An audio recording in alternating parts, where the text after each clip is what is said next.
BMC के madam लोग हैं, बुलाओ उनको यार जल्दी आओ।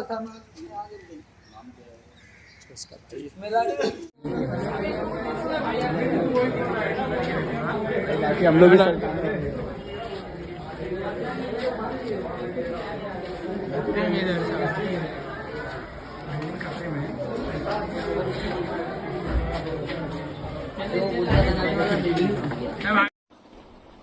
भिवंडी शहर में बड़ा हादसा, कोहिनूर अपार्टमेंट ढहा, कई लोगों के मलबे में दबे होने की आशंका।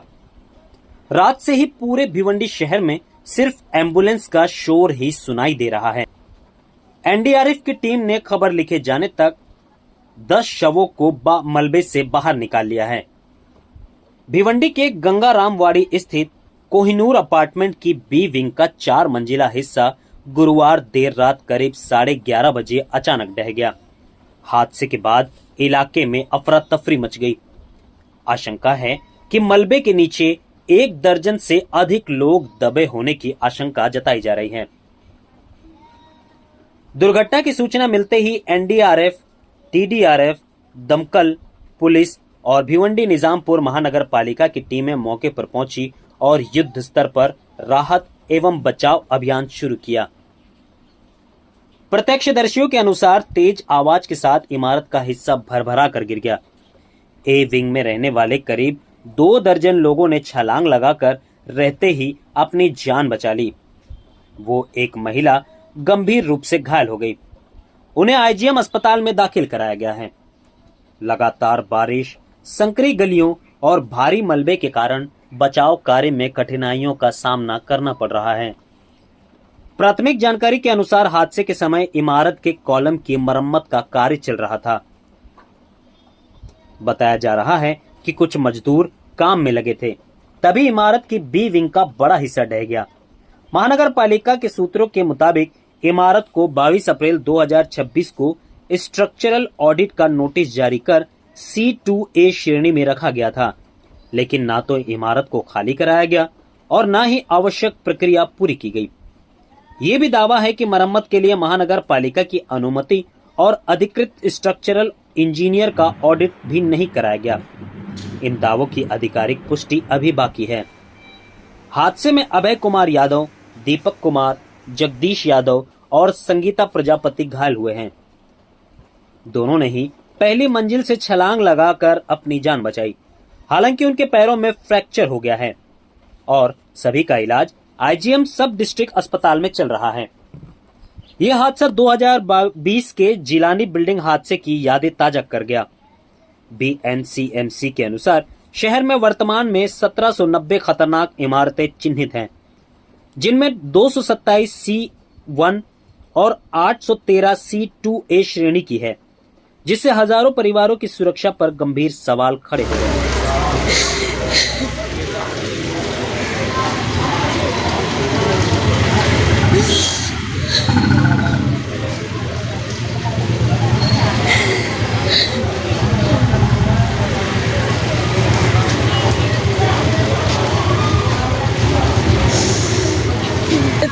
तो मेरे को दवा खिलाए, खाना खिलाए। मैं बोली सब लोग भाग रहे हैं, चलो हम लोग भी चलते हैं। तो बोले तू अभी दवा खाई है, थोड़ा रेस्ट कर, मैं जाके आता हूँ। और हम लोग का मेन रास्ता वही है। बस वो सीढ़ी से नीचे उतरे, तब से छत उनके ऊपर गिर गई।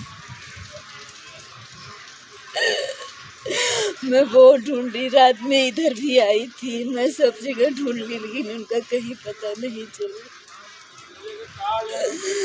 3 बजे रात तो फिर मैं पुलिस लोग को बताई, तो फिर वो लोग ढूंढना शुरू किए।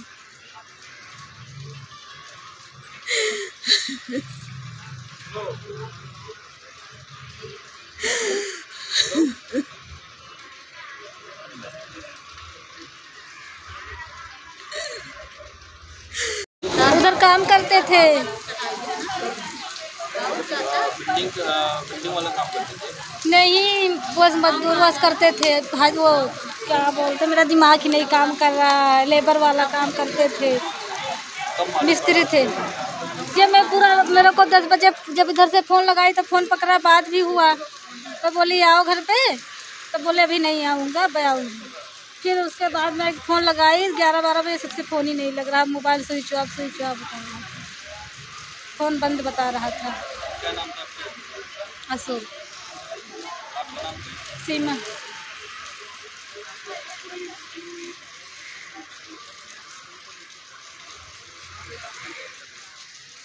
और एक मेरा देवर था। नहीं मेरे मतलब गांव का 4 लोग हैं। आपके गांव के 4 हाँ, एक मेरे नातेदार, 2 नातेदार थे। एक का मुकेश नाम है और एक को भी किस कुमार गोदर बोलते थे, वो नाम मैंने उसको नहीं पता, लेकिन जो अपने खास है उनको नाम खाली पता है मेरे को, लेकिन किस कुमार बोलते हैं सब लोग, उनके गांव के हैं, उन्हें बोल रहे हैं किस कुमार नाम है। ये आपके रिश्तेदार यहाँ पे कौन? मेरी भाभी, मेरे भाई, ये लोग सब मेरे रिश्तेदार हैं इधर।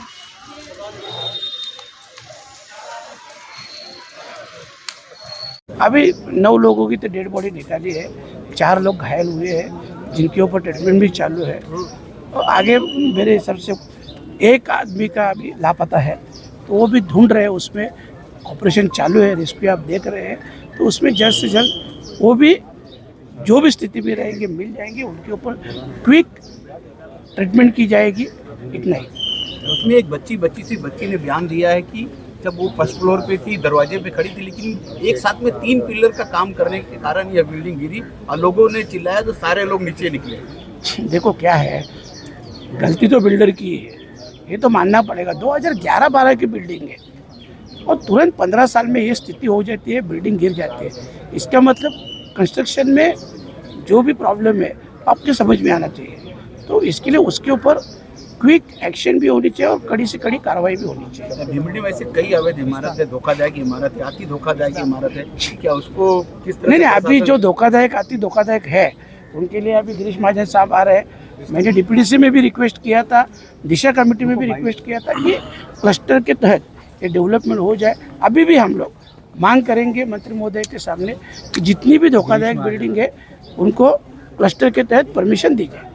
अभी आ रहे हैं। इधर के हालात तो आप सभी लोग देख रहे हैं। कल जो हादसा हुआ था, जो बिल्डिंग कोलैप्स हो गई थी, उसमें करीब 9 लोगों की मौत हो गई, और 9 लोगों की मौत होने के बाद यहाँ मैं पीड़ित लोग से मिला हूँ, जिनका जो भी प्रॉब्लम था। मैं नरेश मस्के जो हमारे एमपी है शिवसेना सिंधेगढ़ के, और एमएलए रविंद्र फाटक साहब से वीडियो कॉलिंग पे इनकी बात भी कराया हूँ, और मैं डॉक्टर श्रीकांत सिंधे साहब को भी मैसेज दिया हूँ, और सिंधे साहब तक भी मैसेज गया है इसका। तो सिंधे साहब इंशाल्लाह अभी कुछ ही टाइम में आएंगे भिवंडी, और हम लोग की यही मांग है कि अभी जैसे इनका कज़िन और चाचा का लड़का और दो है ना, 2 लड़का है, 1 लड़की है, 2 लड़का 1 लड़की, इनकी एक ही फैमिली से 3 जन ख़त्म हो गए।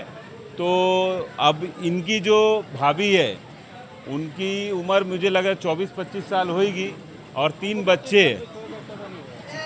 हैं। तो मैं एक ऐसी मांग रखा हूँ कि सरकारी कुछ जॉब मिले, कुछ व्यवस्था हो। इनको खाने का इशू था, तो इंशाल्लाह मैं कुछ नंबर दिया हूँ मेरे कुछ लोगों को, खाने पीने का कुछ सिस्टम करके दे इनको जो भी है। और जिस तरीके से ये कोलैप्स हुआ है, कहीं ना कहीं कॉरपोरेशन की बहुत बड़ी नाकामयाबी है। जो हिसाब से कॉरपोरेशन कार्रवाई नहीं करती, C1 अगर बिल्डिंग रहेगी या धोखादायक बिल्डिंग रहेगी, और ये जो पैसे लेने देने का सिस्टम है, ये कड़ी से कड़ी इनको सज़ा मिलना चाहिए। और साथ ही साथ कमिश्नर जो भिवंडी में अभी इतना बड़ा हादसा हो गया है, मगर कमिश्नर हॉलीडे पे है, इसके ऊपर एक्शन लिया जाना चाहिए। सस्पेंड नहीं, क्कमिश्नर को जेल में भेजना चाहिए, क्योंकि कमिश्नर और कॉरपोरेशन के अधिकारी यही मेन जिम्मेदार है इसके कोलैप्स के। क्योंकि अगर ये अपना काम अगर सही से करते तो इतना बड़ा हादसा नहीं होता। नरेंद्र मोदी ने, प्राइम मिनिस्टर नरेंद्र मोदी जी ने भी ट्वीट किया है, 2 लाख रुपया पर लोगों को देने का आश्वासन दिया है। 50,000 लोग जो जख्मी हैं उनको देने का आश्वासन दिया गया है।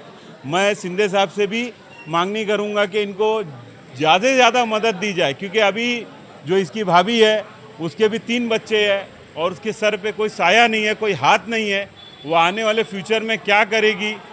और जितने भी हैं ज़्यादातर मिस्त्री गरीब तबका था, मतलब ये जितने भी लोग थे गरीब तबका था। 10:30 बजे का टाइम का ये हादसा हुआ है, मैं आज या कल में अगर शिंदे साहब इधर आते हैं तो ठीक है, नहीं तो मैं इनको भी आश्वासन देता हूँ, मेरा नंबर देता हूँ, इनका भी एक लेटर मैं शिंदे साहब को दूंगा और ज़्यादा से ज़्यादा मांगनी करूँगा कि इनको मदद मिले। जय हिंद। एक्सप्रेस न्यूज हिंदी पर वीडियो देखने के लिए करें लाइक, शेयर और सब्सक्राइब। बेल आइकन दबाना ना भूलें।